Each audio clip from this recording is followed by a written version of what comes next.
ஐயனார் துணை சீரியல்ல அடுத்து வர எபிசோட்ல என்ன மாதிரியான ட்விஸ்ட் எல்லாம் இருக்க போகுதுங்கிறத இந்த வீடியோல பார்க்கலாம்.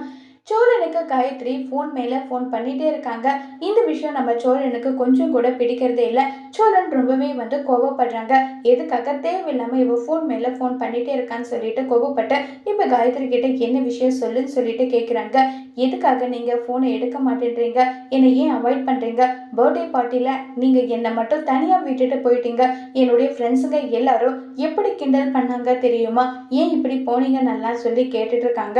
உடனே சோழன், இல்லைங்க, எனக்கு கொஞ்சம் முக்கியமான வேலை இருந்ததா, அதனால தான் கிளம்பி போயிட்டு நல்லா சொன்னா கூட இல்லை, நீங்க என்னை ஏதோ அவாய்ட் பண்றீங்க.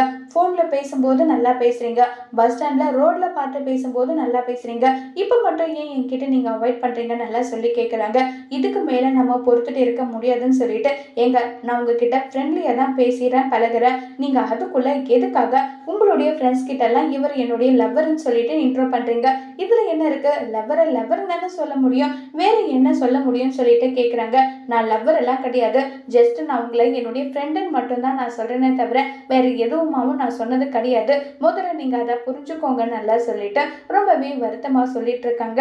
என்ன நீங்க சொல்றீங்க? நீங்க தான் என்னுடைய வாழ்க்கைன்னு சொல்லிட்டு நான் இருக்கேன், அதை நீங்க புரிஞ்சுக்கவே மாட்டேன்றீங்களா நல்லா சொல்லிட்டு ரொம்பவே கோபப்பட்டும் வருத்தப்பட்டும் பேசிட்டு இருக்காங்க.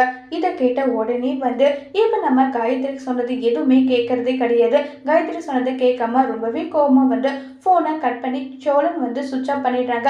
காயத்ரி எத்தனையோ முறை ஃபோன் மேல ஃபோன் பண்ணாலும் அப்ப கூட பாத்தீங்கன்னா நம்ம சோழன் போனை எடுக்கிறதே கிடையாது. இப்ப நம்ம நிலா சோழனுக்கு கால் பண்ணி பாக்குறாங்க. சோழனுக்கு ஃபோன் பண்ணா சோழனோட ஃபோன் சுவிட்ச் ஆஃப்னு வருது. என்ன இது, சோழனுடைய நம்பர் சுவிட்ச் ஆஃப்னு இருக்கேன்னு சொல்லிட்டு ரொம்பவே பயங்கரமா ஷாக் ஆகுறாங்க. நிலா பல்லவன் கிட்ட கேக்குறாங்க. ஒருவேளை அண்ணாவோட போன்ல சார்ஜர் இல்லாம இருக்கலாம், அதுக்காக கூட இருக்கலாம். இல்ல விடுங்க அண்ணி, இதுக்கெல்லாம் நீங்க ஏன் ஃபீல் பண்ணிட்டு இருக்கீங்க, விடுங்கன்னு சொல்லிட்டு எல்லாம் சொல்லிட்டு இருக்காங்க. சோழன் வீட்டுக்கு வராங்க. சோழன் வந்ததும் நிலா கேக்குறாங்க, என்னாச்சு, எதுக்காக நீங்க போனை சுவிட்ச் ஆஃப் பண்ணி வச்சிருக்கீங்க? இல்லைங்க, சார்ஜர் இல்லைன்னு சொல்லிட்டு சொன்னதும், இல்லையே, சம்திங் ராங், ஏதோ இருக்கு, அண்ணன் இப்படி எல்லாம் இருக்க மாட்டாரு, அண்ணனுக்கு ஏதோ ஒரு பிரச்சனை, அதனாலதான் இப்படி இருக்காரு, அண்ணாவோட போனை பார்த்தா தெரிஞ்சிடும்னு சொல்லிட்டு பார்த்தா அதுல ஃபிளைட் மோட் தான் போட்டு வச்சிருக்காங்க. ஏன்னா காயத்ரி ஃபோன் பண்ணக்கூடாதுன்றதுக்காக ஃப்ளைட் மோடு தான் போட்டு வச்சிருக்காங்க. இப்போ நடேசனை போய் பார்க்குறாங்க. நடேசன் பயங்கரமாக ஹெவி ஃபீவராக இருக்கு. அங்கிள், என்ன அங்கிள் உங்களுக்கு ஃபீவர் இப்படி இருக்கு, கொஞ்சம் கூட குறையில போலின்றாங்க. விடுமா, சரியாயிடும்ன்றாங்க. அங்கிள் வாங்க அங்கிள், பக்கத்தில் ஒரு ஹாஸ்பிட்டல் இருக்கு, அந்த ஹாஸ்பிட்டலுக்கு அது போயிட்டு வரலான்றாங்க. அதெல்லாம் வேண்டானதோ, சரி அங்கிளுக்கு எவ்வளோ ஃபீவர் எவ்வளோ இருக்கு என்ன இதுன்றத அதை கண்டுபிடிக்கிறதுக்காக நான் போயிட்டு அது கணக்கிட்டு வாங்கிட்டு வரேன்னு சொல்லிட்டு நீல அங்கேருந்து போகலான்னு சொல்லிட்டு போகிறாங்க. உடனே சோழன் கிட்ட சொல்றாங்க. சோழன் வாங்கிட்டு வர மாட்டேன்றாங்க. பல்லவன் கிட்ட சொல்றாங்க. பல்லவனும் என்னாலலாம் அந்த அளவுக்கெல்லாம் வாங்கிட்டு வர முடியாதுன்னு சொன்னதும், சரி நீங்க இங்கே இருங்க, நான் போயிட்டு வாங்கிட்டு வரேன்னு சொல்லிட்டு நிலா போறாங்க. உடனே சோழன் இல்ல இல்ல நானே போயிடுறேன், நீங்க போகாதீங்கன்னு சொல்லிட்டு சொன்னதும் உடனே நம்ம நிலா கிட்ட இருந்து பணத்தை வாங்கிட்டு சோழன் அங்க இருந்து போறாங்க.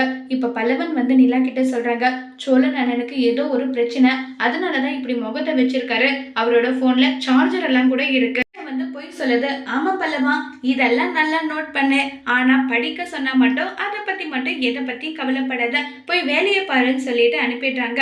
இப்ப நம்ம பாண்டி ஒர்க் பண்ணிட்டு இருக்காங்க. அந்த இடத்துக்கு வானதி வராங்க. பாண்டி, கை கழுவு பாண்டி, உனக்கு ஒரு விஷயம் எடுத்துட்டு வந்திருக்கேன். என்ன இதுன்னு சொல்றாங்க. உனக்காக பாரு, கொழுக்கட்டை எடுத்துட்டு வந்திருக்க. ஏய், இது உன் அம்மா செஞ்சுதான்? ஆமா, என் அம்மா தான் செஞ்சிருக்க. ஏய், ஏதாவது போட்டு விட்டுருக்க போறாங்க. இங்க பாரு, உனக்குன்னா கண்டிப்பா இதை செஞ்சிருப்பாங்க. இது என் அண்ணனுக்கு ரொம்ப பிடிக்குமா, அப்பப்ப என் அம்மா செஞ்சு கொடுப்பாங்க, அவங்களுக்கே தெரியாம இதை எடுத்துட்டு வந்தேன், அதனால இதை நீ தாராளமா நம்பி சாப்பிடுன்னு சொல்லிட்டு கொடுக்குறாங்க. எப்படி இருக்கு பாண்டி? நல்லா இருக்கு நல்லா சொல்லிட்டு இருக்காங்க. பாண்டி, நீ இந்த மாதிரி என்கிட்ட சந்தோஷமா இருந்தாதான் எனக்கு ரொம்பவே பிடிக்குது தெரியுமான்னு சொல்லிட்டு பேசிக்கிட்டு இருக்காங்க. சரி, நீ அதை பத்தி எதுவும் கேட்காம இருந்தீன்னா நானும் அதை பத்தி எதுவும் பேசாம இருக்கின்றாங்க. பாண்டி, உனக்கு எவ்வளவு என்ன பிடிக்கும் சொல்லுன்றாங்க. அதை எப்படி சொல்ல முடியும்? இங்க பாரு, எனக்கு உன்னை எவ்வளவு பிடிக்கும் தெரியுமா? இந்த கடல் இருக்குல்ல, கடல், அந்த கடலை விட அதிகமா எனக்கு பிடிக்கும்னு சொல்லிட்டு வானதி சொல்றாங்க. அதே தான் நானும் சொல்றேன், எனக்கும் இந்த கடலை விட அதிகமா உன்னை எனக்கு பிடிக்கும்னு சொல்லிட்டு இருக்காங்க. சரி, நீ என்ன பிடிக்கும்னு சொல்லிட்டு இல்ல, அதே மாதிரி நான் உன்கிட்ட ஒரு விஷயம் கேட்பேன், அதுக்கு நீ பதில் சொல்லணும். என்ன பதில் சொல்லணும்? இல்ல முதல்ல உனக்கு உன் வீடு பிடிக்குமா இல்ல நான் பிடிக்குமான்னு சொல்லி கேட்குறாங்க. அது ஒரு பாலடைஞ்ச வீடு மாதிரி இருக்கு, அந்த வீடு பிடிக்குமான்னு போய் கேட்குறேன். எனக்கு ஒன்னுதான் பிடிக்கும்ன்றாங்க. இல்ல, நான் அப்படி சொல்ல வரல, உனக்கு உன் வீட்டில் இருக்க உன் அண்ணா பிடிக்குமா நான் பிடிக்குமா, நீ ஃபர்ஸ்ட் ப்ரியாரிட்டி யாருக்கு கொடுப்பேன்னு சொல்லி கேட்குறாங்க. மறுபடியும் பழையபடி ஆரம்பிச்சிட்டியா? இந்த மாதிரி பேசாதன்னு தான் உன்கிட்ட நான் பல முறை சொல்லிட்டேன். திரும்பவும் ஏன் இப்படி கேட்குற? இல்லை, எனக்கு ஒரு நற்பாசை, நீ என்ன ஃபர்ஸ்ட் யாருக்கு ப்ரியாரிட்டி ஃபர்ஸ்ட் கொடுக்குறேன்னு சொல்லிட்டு அதை கேட்கணும்னு ஆசைப்படுறேன். ஏன் எனக்கு அந்த உரிமை கூட இல்லையா? சொல்லு பாண்டின்னு சொல்லிட்டு கேட்குறாங்க. இங்க பார், நீயா என் அண்ணனா என் குடும்பமான்னு வரும்போது முதல்ல நான் என் அண்ணனுக்கு மட்டும்தான் ஃபர்ஸ்ட் ப்ரியாரிட்டி கொடுப்பேன்றாங்க. ஏன் அப்ப நான் உனக்கு முக்கியம் கிடையாதா? உன் அண்ணாவுக்கு தான் ஃபர்ஸ்ட் ப்ரியாரிட்டி கொடுப்பியா? என் அண்ணனுக்கு யாருமே கிடையாது, நாங்க மட்டும் தான் அவருக்கு உலகம், எல்லாமே நான் மட்டும்தான். அப்படி இருக்கும்போது நாங்க தான் ஃபர்ஸ்ட் ப்ரியாரிட்டி என் அண்ணனுக்கு தான் கொடுப்பேன். நீயா என் அண்ணனா வரும்போது நான் என் அண்ணன் பக்கம் தான் நிற்பேன். இதுல என்ன உனக்குன்னு சொல்றாங்க. இதை கேட்டதும் வானதிக்கு பயங்கரமா கோபம் வருது. ஒரு பேச்சுக்கு கூட உன்னதான் எனக்கு பிடிக்கும்னு வந்து நீ சொல்ல மாட்டேன்றல, அந்த அளவுக்கு கல் நெஞ்சக்காரனா இருக்கேன்னு சொல்லிட்டு வானதி ஒரு பக்கம் ரொம்பவே கோபப்பட்டுட்டு இருக்காங்க. அடுத்ததா வந்து இப்ப நம்ம நிலாவை காட்டுறாங்க.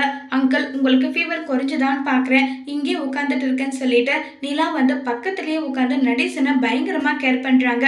அங்கிள், எதுக்காக அங்கிள் நீங்க இப்படி இருக்கீங்க, என்னாச்சு உங்களுக்கு நல்லா சொல்லிட்டு இப்போ உடனே நம்ம நடேசன் வந்து சொல்றாங்க. ஏமா, இவங்க கிட்ட எல்லாம் எனக்காக என்ன வேலை சொல்ற? அப்படியே ஜுரம் வந்து செத்தா கூட செத்துட்டு போறேன், விட மாட்டாங்க. அங்கிள், அப்படியெல்லாம் நீங்க பேசாதீங்கன்னு சொல்லிட்டு நடேசனை பயங்கரமா கேர் பண்ணி நிலா பாத்துக்கிறாங்க. இதெல்லாம் பார்த்து ரொம்பவே சந்தோஷப்படுறாங்க நடேசன் ஒரு பக்கம். இப்ப நடேசனோட மனசு மாறுமா இல்லையாங்கிறத வரப்போற எபிசோட்ல வெயிட் பண்ணி பார்க்கலாம். தேங்க்யூ.